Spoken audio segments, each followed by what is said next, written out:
പാകിസ്ഥാൻ തലസ്ഥാനമായ ഇസ്ലാമാബാദിൽ അനധികൃത താമസമെന്നാരോപിച്ച് ആയിരക്കണക്കിന് ക്രൈസ്തവ കുടുംബങ്ങളെ കുടിയൊഴിപ്പിക്കാൻ നീക്കം.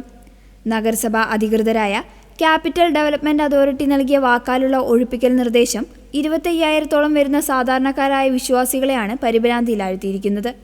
Sector H9/2 Rimsha colony, sector G7 ഷർപ്പർ കോളനി, അക്രീം ഗിൽ കോളനി എന്നിവിടങ്ങളിലെ താമസക്കാരാണ് പ്രധാനമായും ഭീഷണി നേരിടുന്നത്.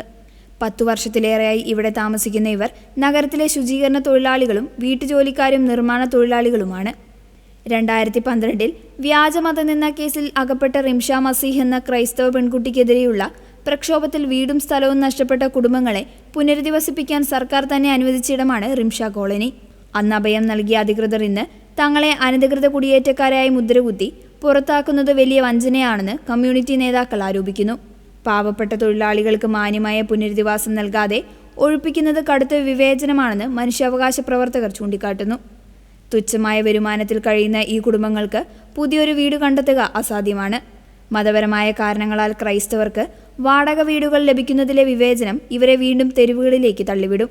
ചേരി നിവാസികളെ പുനരധിവസിപ്പിക്കാതെ ഒഴിപ്പിക്കുന്നത് 2015 പാകിസ്ഥാൻ സുപ്രീം കോടതി ഉത്തരവ് പ്രകാരം നിരോധിച്ചിട്ടുള്ളതാണ്. കൂടാതെ ഇവിടുത്തെ താമസക്കാർക്ക് സർക്കാരിൻ്റെ ഔദ്യോഗിക തിരിച്ചറിയൽ രേഖകളും വോട്ടവകാശവും വൈദ്യുതി കണക്ഷനുകളും നിലവിലുണ്ട്.